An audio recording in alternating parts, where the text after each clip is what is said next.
ब्राह्मण थे काशी में, वो नित्य भागवत जी का पाठ करते थे। उनका और कोई काम नहीं, बस गंगा तट पर बैठ करके भागवत जी का पाठ करना।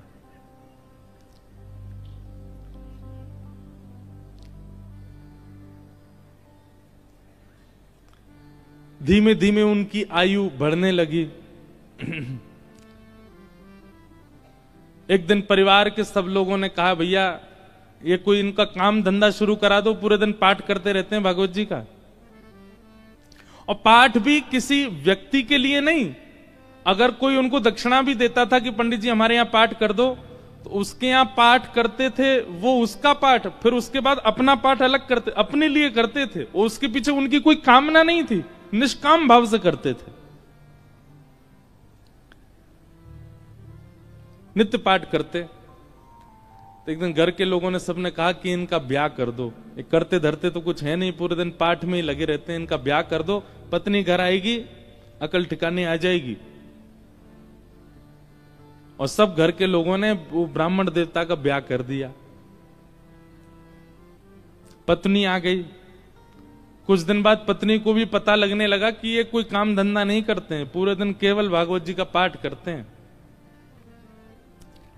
बहुत प्रयास किया, लेकिन उसके बाद वो भी हार गई कि ये करेंगे नहीं, कहीं काम नहीं कर सकते, ये तो भागवत जी में ही लगे रहेंगे। तो आपत्तिकालीन गृहिणी परीक्षा, हमारे शास्त्र आज्ञा करते हैं कि घर में आई हुई आपत्ति के समय घर की गृहिणी की परीक्षा होती है। क्षमा कीजिएगा, घर में आई हुई आपत्ति के समय यदि गृहिणी ही हाथ खड़े कर दे तो फिर आपको ब्रह्मा भी नहीं बचा सकते। लेकिन घर में यदि कोई आपत्ति आ जाए और घर की नारी, घर की गृहिणी, यदि वो अपना बल साध ले, वो ना टूटे, वो ना विचलित हो, चिंता मत कीजिएगा, आप उस संकट के सागर से निकल जाओगे। ये वेद प्रमाण है, ये शास्त्र प्रमाण बात है। इसलिए माताएं बहनों को एक बात हम कहें कि पति के ऊपर, बच्चों के ऊपर, परिवार के ऊपर कितने भी संकट आए, बाकी समय आप भले कितने भी आंसू बहाओ, लेकिन घर में आए हुए संकट के समय आप बस थोड़ा सा मजबूत हो जाइए, आपकी मजबूती से पूरा घर संभल जाएगा। आपत्तिकालीन गृहिणी परीक्षा।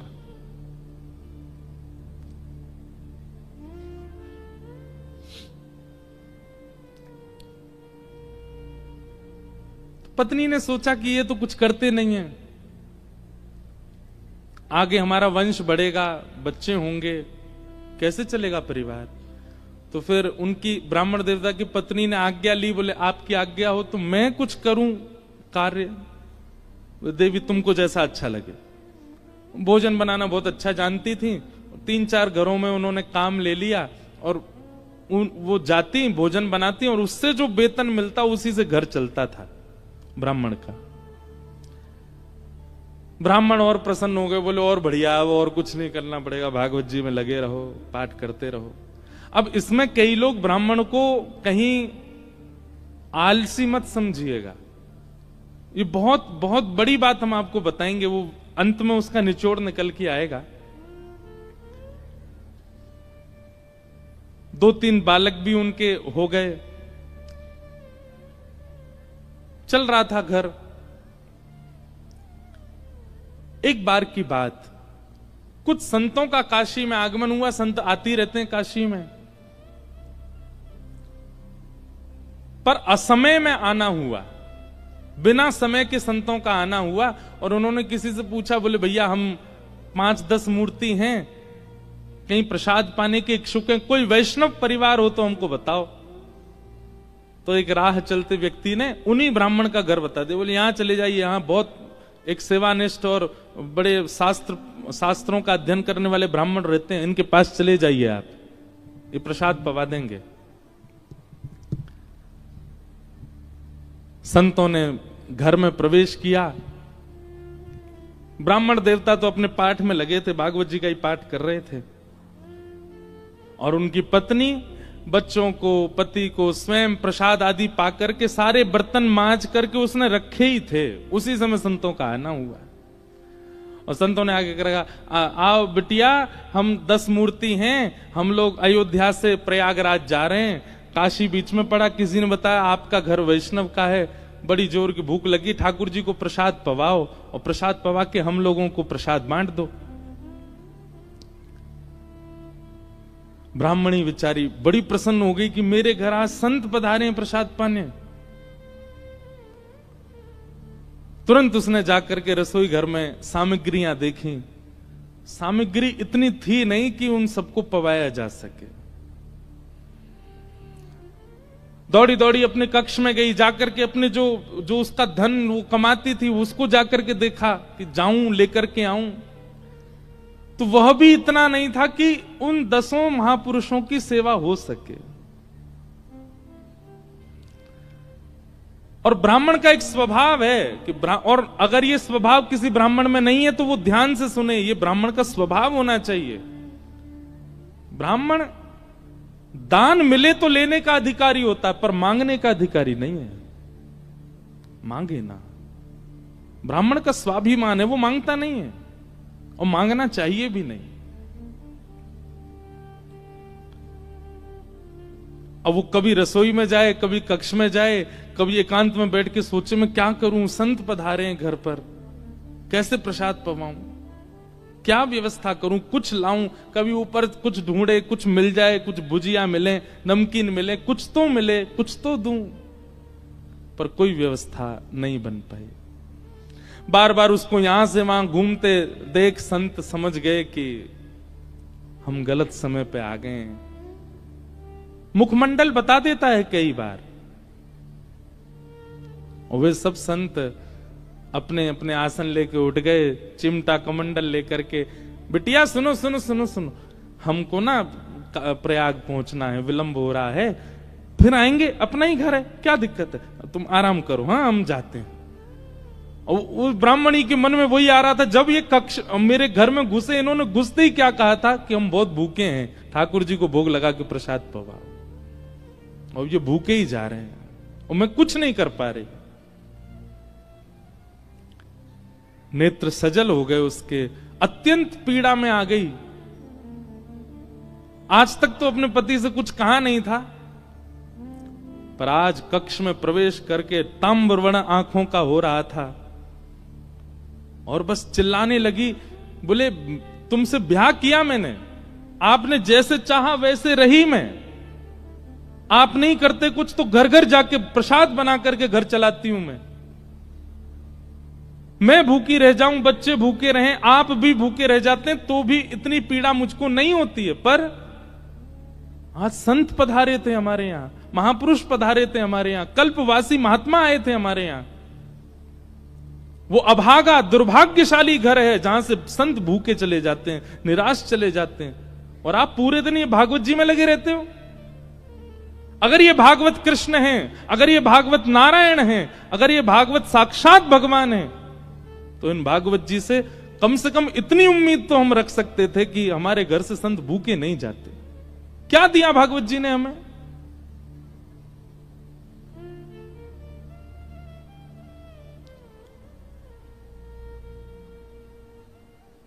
ब्राह्मण बोले, देखो तुम मुझे कुछ भी कह लो, पर तुम जानती नहीं हो ये साक्षात कृष्ण हैं। मैं क्यों बचपन से आज तक भागवत जी के उन्हीं 18,000 श्लोकों का मुझे कृष्ण दिखते हैं, मुझे लीला दिखती है, मुझे शामा शाम का नित्य विहार दिखता है भागवत जी में, इनके विषय में कुछ मत कहो। ब्राह्मणी को और गुस्सा आ गया, भागवत जी की पोथी उठा करके और ब्राह्मण की गोद में पटक दी। बोले, सुनिए, ये उठाइए भागवत जी और निकलिए, मैं अपना घर चला लूंगी, अपने बच्चों को पाल लूंगी, आप जिस समय भागवत जी को त्यागने का संकल्प ले लें तब लौट करके आइएगा।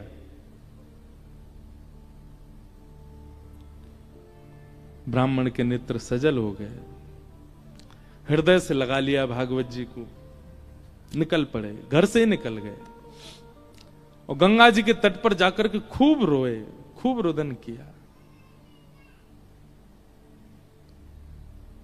हे भागवत महापुराण, हे साक्षात शब्द में कृष्ण, मेरी अभागा पत्नी है, वो आपके रूप स्वरूप को भी पहचानती नहीं है। पर हे करुणा निधान, आप कृपा करो। मैं कहूंगा भी तो भी वो अध्ययन नहीं करेगी, तो भी वो मुझसे कभी कथा नहीं सुनेगी, पर आप कृपा कीजिए और मेरी गृहिणी को अपने रूप का दर्शन करा दीजिए।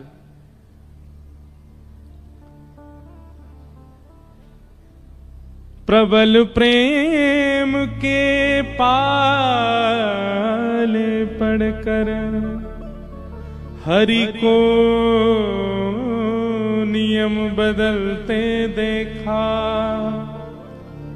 अपना मान टले टल जाए, पर भक्त का मान न टलते देखा। हमारे ब्रज के श्री बिंदु जी महाराज, उनका ये भाव है। प्रबल प्रेम के पाले पड़कर हरि को नियम बदलते देखा, अपना मान टले टल जाए, पर भक्त का मान न टलते देखा।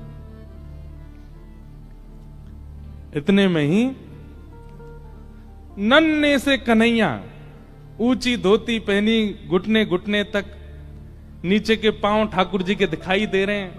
उनमें सुंदर सुंदर कड़ूला पहने, कड़ूलान में भी छोटे छोटे घुंघरू लगे हैं। कमर में करधनी पहनी है, करधनी में भी छोटी छोटी घंटी लगी है। गले में सुंदर दो हार पहने हैं, हाथों में बाजूबंद, ऐसे हाथों में कड़ूला, और सिर पर एक स्वाफा बांध करके सांवरे सलोने कमल नेत्र ठाकुर जी प्रकट हो गए काशी में। लेकिन ब्राह्मण को नहीं दिखे अभी, बस कहीं हो गए प्रकट।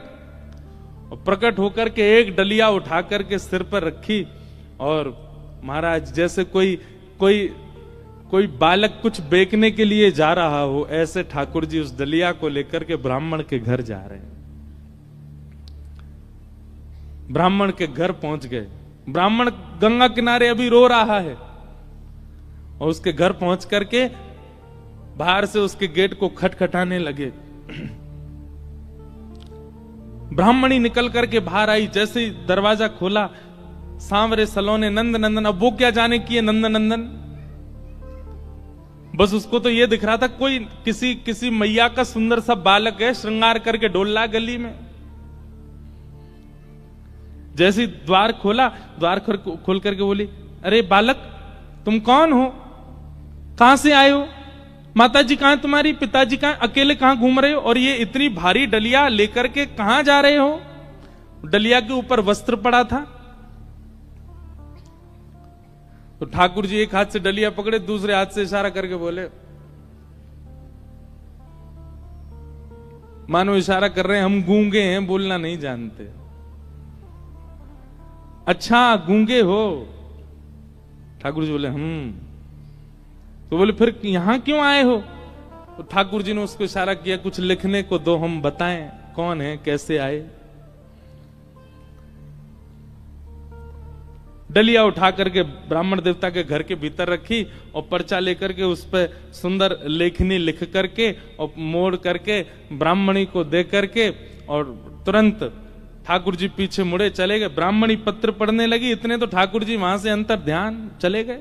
अब ब्राह्मणी देखती रही, दूर दूर तक ठाकुर जी दिखे नहीं। क्या लिखा था उस पत्र में। ठाकुर जी बोले, हमें छोटा बालक मत समझो, हमारी कद को देख करके बस ये जान लो हम बौने हैं। हमारी जो कद है वो इससे बड़ी नहीं है, ऊपर नहीं तो हमारी उम्र बहुत है, और हम बहुत बहुत धनवान परिवार से आते हैं। बहुत वर्षों से तुम्हारे पतिदेव हमारे कुल के लिए पाठ कर रहे हैं भागवत जी का, पर आज तक उन्होंने वेतन नहीं लिया अपना, आज तक एक रुपया भी हमसे मांगा नहीं। पर मुझे आज पता चला कि उनके परिवार को बहुत आवश्यकता है, इसलिए संपूर्ण जीवन काल में उनका जितना भी वेतन होता था वो हम देने के लिए आए हैं। वो जैसे ही घर आए उनको दे दीजिएगा। और ऐसा कह के ठाकुर चले गए। अब जैसे ही वो डलिया के ऊपर से वस्त्र हटा करके देखा, विविध प्रकार की मणियां, रत्न, सोने, जवाहरात, हीरे आदि सबसे लबालब भरी हुई वो डलिया। ब्राह्मणी मनी मन सोचने लगी, मैंने भी बेवजह डांटा, बिन बताए पाठ कर रहे थे यहां पर, और मुझे लगता तो था कि ये पाठ करते हैं, इसके पीछे कोई कारण नहीं, कुछ मिलता नहीं इनको, कुछ फिर भी लगे रहते हैं, पर ये तो बड़े गोपनीय हैं, मुझे बिन बताए किसी परिवार के लिए कर रहे थे। अपने बेटा को बुलाया, बोले सुनो पिताजी को खोजो, कहां हैं, ढूंढ के लाओ उनको। पिताजी बैठे थे गंगा किनारे, बच्चे ने जाकर, पिताजी जल्दी चलो मैया बुला रही घर पे। शाम हो गई, लौट करके ब्राह्मण आए, बड़े उदास हताश हृदय से भागवत जी लगी हैं। जैसे ही घर आए, आज घर का स्वरूप ही बदल रहा था, बढ़िया सुंदर दिए जल रहे हैं बाहर। द्वार खोल करके देखा तो पत्नी का भी स्वरूप बदल गया है, बालक भी बिल्कुल नए नवीन कपड़े पहन करके विचरण कर रहे हैं।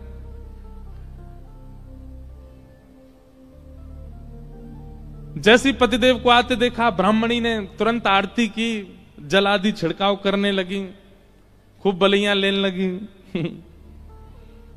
पतिदेव बोले, ब्याह के बाद पहली बार इतना हमारा पूजन हुआ है, ऐसा क्या हो गया जो इतना पूज रही हैं हमको? देवी, ये घर की रौनक हमको डांटने से, फटकारने से घर की रौनक बढ़ गई तुम्हारी?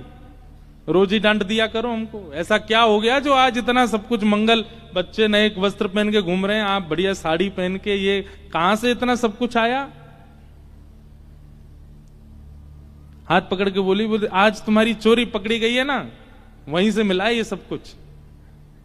ब्राह्मण देवता बोले, मेरी कौन सी चोरी? बोले चलो दिखाती हूं। भीतर जाके कक्ष में बिस्तर पर ही सब रत्न पड़े थे। ब्राह्मण बोले, देवी ये कहां से आया इतना सब कुछ? बोले कहां से आया, ज्यादा चतुर मत बनिए, आपका गूंगा मालिक आया था। ब्राह्मण देवता बोले, गूंगा मालिक? मेरा गूंगा मालिक कौन? बोले बहुत छोटा सा था, पीली पीली धोती पहनी थी उसने, ऐसी सुंदर स्वापा सिर पर बांध रखा था, ऐसे गदमदरा से उसके हाथ मोटे मोटे से, और इतने सुंदर उसका मुखमंडल, गाल बिल्कुल गुलाबी, आंखें बिल्कुल ऐसे कटाक्ष जैसी, और क्या सुंदर। ब्राह्मण देव बोले, नाम नहीं पूछा? बोले इशारा किया उसने कि मैं गूंगा हूं। वो तुमको कैसे पता फिर मेरा? बोले वो लिख के देके गया। बोले कहां लिखा है, दिखाओ। जैसे ही पृष्ठ पत्र वो उनके ब्राह्मण के हाथ में दिया, अक्षर सब अंतर ध्यान हो चुके थे। देवी यहां तो कुछ भी नहीं लिखा है। ब्राह्मण बोली दिखाओ। ब्राह्मणी ने देखा तो वहां कुछ भी नहीं था। ब्राह्मणी ब्राह्मण को देखे, ब्राह्मण ब्राह्मणी को देखे, बोले ये हुआ क्या है?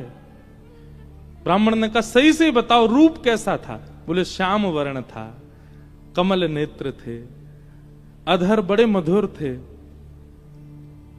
हस्तकमल और सर्वांगीण अंग ऐसा था कि मैं अभी तक भी उस छवि को भूल नहीं पा रही हूं। एक अद्भुत सी सुगंधी आ रही थी जब वे आए थे घर पर, और बहुत देर तक तो मैं उनके रूप का ही चिंतन करती रही। ब्राह्मण देव ज्यों ज्यों रूप का वर्णन सुने, त्यों त्यों नेत्रों से आंसू गिरते जाएं। तुरंत भागवत जी को खोला और खोल करके दसम स्कंद के वेणु गीत के श्लोक को उद्धृत करना प्रारंभ किया, और पत्नी से कहा मैं एक श्लोक में श्लोक की व्याख्या करूंगा, बताना ऐसा ही रूप था क्या? कि वरहा पीड़म नटवर वपु कर्णयो कर्णकारम विभ्रदवासः कनक कपिसं वै जयन्तीं च माला रंध्रान् वेणुअधर सुधया पूरयन् गोप वृन्दै वृन्दारण्यं स्वपदरमणं प्राविशद गीत कीर्ति। उन्होंने एक ही कान में कुंडल पहना था, एक ही कान में कन्नेर का पुष्प लगा था। ब्राह्मणी बोली हाँ हाँ, एक कान में कन्नेर का पुष्प था, गले में 2 स्वर्ण की माल और उसके साथ एक वैजंती माला थी। ब्राह्मणी बोली हाँ, उनके गले में वैजंती माला भी थी। पीतांबरी ऐसी चमक रही थी मानो सूर्य को भी लज्जा हो जाए। बोले हाँ, ऐसी ही उनकी पीतांबरी थी। नेत्र बंद हो रहे हैं और खुल रहे हैं।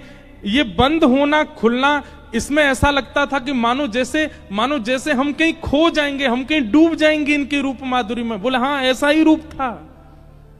ब्राह्मण तुरंत चरणों में गिर गए। देवी वो कोई और नहीं, साक्षात योगेश्वर कृष्ण आए थे, साक्षात वृंदावन चंद श्री ठाकुर जी आए थे।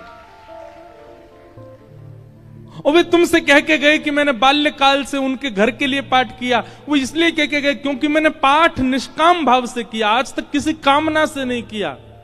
और निष्काम पाठ, निष्काम सेवा ठाकुर जी की लगती है, वो ठाकुर जी की ही हो जाती है। मेरे जीवन भर का पाठ का जो भी मूल्य होना चाहिए था, वो मूल्य देने के लिए ठाकुर जी आए थे। जगत मजूरी देत है, क्यों राखे भगवान। ठाकुर जी भी मजदूरी देते हैं सबकी, जो जैसी सेवा करता वैसी मजदूरी मिलती है उसको।